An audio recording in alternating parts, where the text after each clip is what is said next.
कन्हैया का नामकरण संस्कार भी होना चाहिए।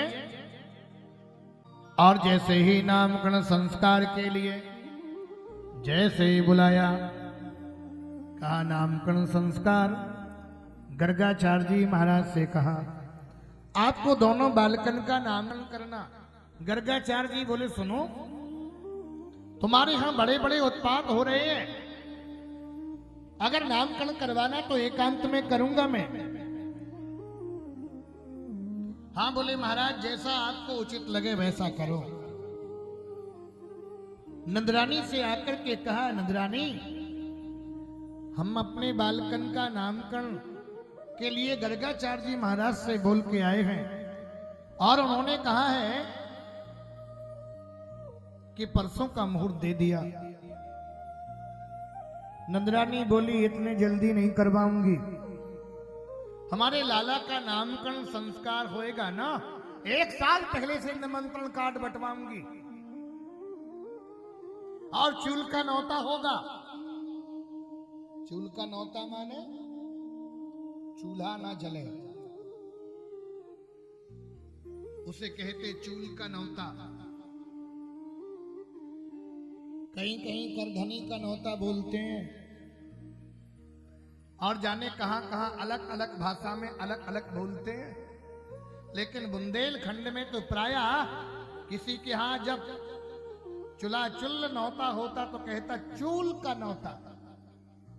यहां तो सब लोग समझते ही हैं, यहाँ की तो मातृभाषा ही है, पर कहीं कहीं कई शब्द अलग होते हैं जो समझने में थोड़ा भ्रम होता है। एक जगह मैं कथा कहने के लिए गया तो बच्चे बड़ा प्रेम करने लगे, दुलार करने लगे। तो बच्चों ने कहा गुरुजी आपके लिए क्या लाऊं खिलाने पिलाने के लिए, क्या पसंद करते हैं आप? मैंने कहा मैं कुछ ज्यादा चक्कर में नहीं पड़ता, नॉर्मल चीज लेता। अरे नहीं नहीं, कोई फेवरेट मिठाई, रसमलाई लाऊं, रसगुल्ला लाऊं, इमरती लाऊं? मैंने कहा सुन एक काम कर, ज्यादा मिठाई खाने से शुगर की बीमारी हो जाती है और इसलिए पहले से ही सावधान रखना चाहिए। बोले नहीं नहीं कुछ खाना तो पड़ेगा। तो मैंने कहा एक काम कर, तू छैना लेके आना। और वहां छैना, हमने सोचा छैना लाएगा तो इसकी मिठाई गाड़ देंगे, मिठाई भी निकल जाएगी और उसके मन की भी हो जाएगी। अच्छा वहां छैना बोला जाता था कंडों को। तो मेरे मुंह तरफ देखने लगा, अरे ये क्या खाना सीखे? अरे मैंने कहा अपनी अपनी फेवरेट मिठाई होती है, बार बार कह रहे थे।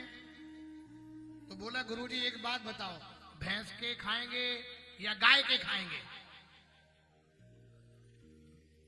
हमने सोचा भैंस के तो उचित नहीं है, गाय के सेवन करेंगे। अब वो अपना दिमाग लगा रहा था, मैं अपना दिमाग लगा रहा था।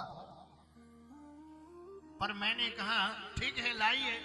तो लाने गया तो 2 कंडे लाके रख दिया। बोले मेरे यहाँ तो इन्हीं को छैना बोला जाता है। मैंने कहा ये तो कंडे हैं पागल। अरे बोले इसलिए तो मुझे आश्चर्य हो रहा था कि गुरुजी ये क्या क्या खाएंगे। जब तक कोई हम समझ नहीं लेते तब तक क्लियर बोलते ही नहीं। बोलो जय श्री कृष्ण। का चूल का नौता होगा। गर्गाचार्य जी महाराज नामकरण संस्कार के लिए आए। जैसे नामकरण संस्कार के लिए पधारे, गौशाला में लाला को लेके नंदरानी यशोदा, माता रोहिणी ने कन्हैया को अपनी गोद में ले लिया और बलराम को यशोदा की गोद में दे दिया। देखो बाबा को जानता है कि नहीं जानता? अगर बाबा जानता होगा तो समझ जाएगा कौन किसका लाला है। जैसे ही गर्गाचार्य जी महाराज ने देखा और देख करके बोले यशोदा अयम ही रोहिणी पुत्र ए रमयन सुहृदो गुणई आख्यास्ते बलाधिक्यां बलम विदुः।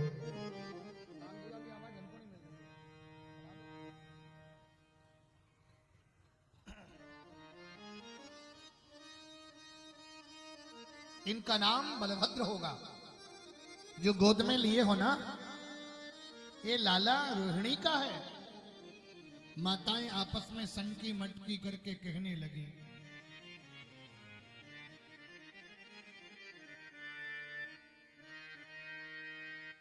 श्री हरिशंकर तिवारी पीताम्बरा माई दतिया छोटे लाल जी साहू दतिया से पधारे हैं। इनका भी बहुत बहुत स्वागत करते हैं व्यासपीठ से। तो मैं आपसे निवेदन करूं, और जैसे ही कन्हैया की ओर देखा, लाला का नामकरण करना है। कन्हैया की ओर देखने से पहले बलराम जी का तो नामकरण कर दिया। बलाधिक्यां बलम विदुः। बल की अधिकता होने के कारण इनका बलराम होगा, इनका दाऊदयाल होगा, इनका नाम बलभद्र होगा।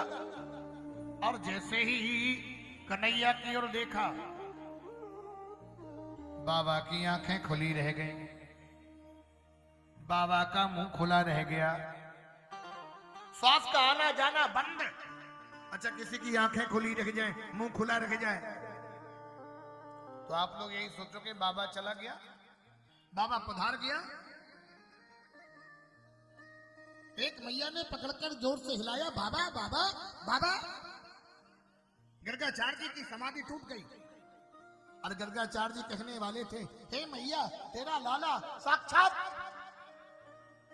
भगवान ने कहा, पोल पट्टी खोलना चाहते क्या? बात पलट दी। तुम्हारा लाला साक्षात गुणों का खजाना है।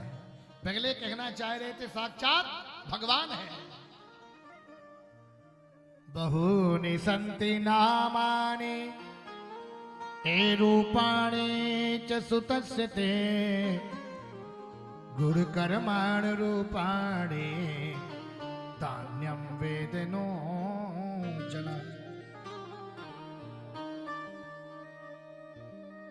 तुम्हारे लाला के अनेक नाम होंगे। इनका नाम कृष्ण होगा।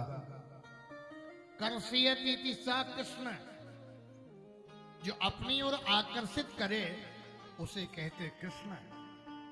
इनका नाम कन्हैया होगा, इनका नाम गोविंद होगा, इनके नाम अनेक अनूपा, इनके नाम अनेक होंगे। और बोले मैया, तेरे लाला के 16,108 ब्याह होंगे। माताओं को सबसे ज्यादा प्रसन्नता जब ही होती है जब इनके लाला का ब्याह हो के आए। फिर तुम देखो, इनके पैर धरती पर नहीं पड़ते, अध पर ही चलती है। बहू का मुंह देखती हैं, मोचायना करती हैं, कोई आभूषण देती हैं, पर 6 महीना बाद कहती, बहू हम तुम्हें फूटी आंख नहीं देखना चाहते।